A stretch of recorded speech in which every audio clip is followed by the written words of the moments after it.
ایک فقیر اور بادشاہ کی بیان سنو ذرا کیا بول رہا ہے مولانا تحسین جیلانی۔ ایک مرتبہ اس کے دربار میں ایک فقیر آ گیا اور فقیر نے کہا کہ بادشاہ اللہ کو یاد کر، اللہ کو یاد کر، دنیا میں کچھ نہیں رکھا ہے، دنیا سے ایک دن سب کو جانا ہے۔ بادشاہ نے کہا اس فقیر کو باہر نکالو، یہ تو ایسے ہی باتیں کر رہا ہے، پتہ نہیں کہاں سے پھٹے پرانے کپڑے پہن کے آ گئے، یہ فقیر ہے، اس کی کیا بات کو مانا جائے۔ اس کو باہر نکال دیا گیا۔ کچھ عرصے کے بعد بادشاہ جنگل میں گیا شکار کے لیے، اور جب بیچ جنگل میں پہنچا نا تو اس کا گھوڑا بدک گیا اور وہ بھی جنگل میں راستہ بھٹک گیا۔ اور جب راستہ بھٹکا تو اسے پیاس بھی بہت شدت کی لگی تھی، بھوک بھی بہت شدت کی لگی تھی، نہ تو پانی تھا نہ تو کھانا تھا۔ اسی بیچ جنگل میں وہی بوڑھا شخص، وہی فقیر شخص جو کہتا تھا کہ دنیا میں کچھ نہیں رکھا ہے، دنیا سے جانا ہے، وہ مل گیا۔ اس کے پاس ایک مشکیزہ تھا، مشکیزے میں پانی تھا، کچھ کھانا تھا اس کے پاس۔ بادشاہ نے جب اس فقیر کو دیکھا اس کے پاس پانی تھا تو بادشاہ نے کہا تھوڑا سا پانی ہمیں پلا دو، ہماری پیاس کی شدت بڑھ رہی ہے اور ایسا لگتا ہے کہ اب جان نکل جائے گی۔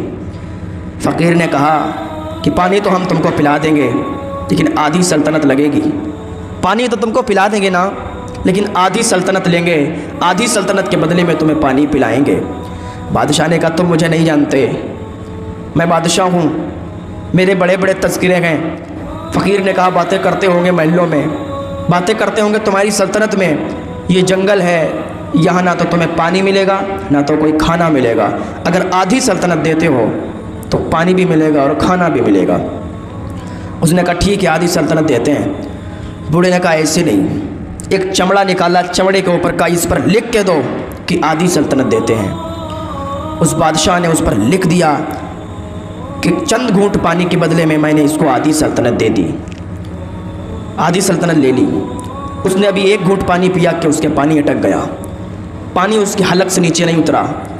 اس نے فقیر سے کہا، بادشاہ نے فقیر سے کہا کہ میرے حلق کے نیچے پانی نہیں اتر رہا، کیا کریں؟ تو فقیر نے کہا کہ میں حکیم بھی ہوں، پانی نہیں اتر رہا، میں اس کا علاج جانتا ہوں۔ بادشاہ نے کہا جلدی سے علاج کر دو۔ اس نے کہا آدھی سلطنت تو پانی کے بدلے میں لینی تھی اور آدھی سلطنت آپ کے علاج کرنے کے بدلے میں چاہتا ہوں۔ بادشاہ نے کہا یار تو جانتا نہیں میں بہت بڑا بادشاہ ہوں، آدھی سلطنت تو لے لی ہے، اب علاج کر دے۔ فقیر نے کہا نہیں، پوری سلطنت دے، آدھی سلطنت پانی کے بدلے میں اور آدھی سلطنت علاج کے بدلے میں۔ فقیر نے پوری سلطنت لے لی۔ بادشاہ نے لکھ کے دے دیا کہ میں نے اس کو پوری سلطنت پانی اور علاج کے بدلے میں دے دی۔ اس نے پانی پیا اور اس کا پانی حلق سے نیچے اتر گیا، اس نے کچھ علاج کیا، حلق سے پانی نیچے اترا، جسم میں جان پڑی اور وہ وہاں سے چلا گیا، اپنی سلطنت چلانے لگا۔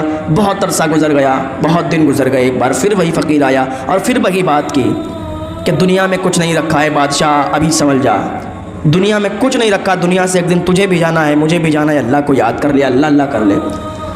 جب اتنا کہا تو بادشاہ نے کہا نکالو اسے، یہ کوئی فقیر ہے، یہ کوئی مانگنے والا ہے، پاگل ہے، آوارہ ہے، کہا نکال دو اس کو باہر۔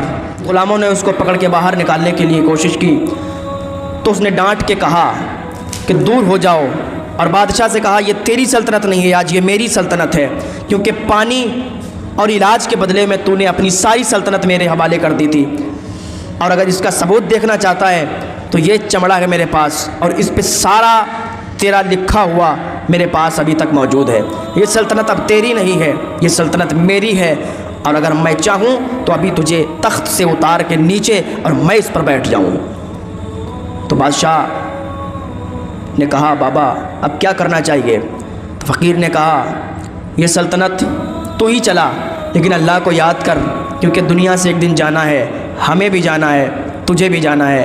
بادشاہ نے سچے دل سے توبہ کی اور اللہ کی یاد میں ایسا غافل ہو گیا، اللہ کی یاد میں ایسا لگ گیا کہ پھر ساری سلطنت کو بھی چھوڑ دیا اور جنگلوں کی طرف چلا گیا عبادت کرنے کے لیے، پھر لوٹ کے بھی نہ آیا، ادھر ہی اس کا انتقال ہو گیا۔ تو اللہ والے تو ایسے ہوتے ہیں، ایک پل میں انسان گناہوں سے توبہ کر لیتا ہے، ایک پل میں انسان سنبھل جاتا ہے۔ حبیب اجمی کا بھی واقعہ سنا ہوگا آپ نے، سود کھاتے تھے، بیاج کھاتے تھے، دودھ میں پانی بھی ملاتے تھے، لیکن اللہ تعالیٰ نے ایسی توبہ کی توفیق دی، ایسی توفیق دی کہ اللہ کے ولی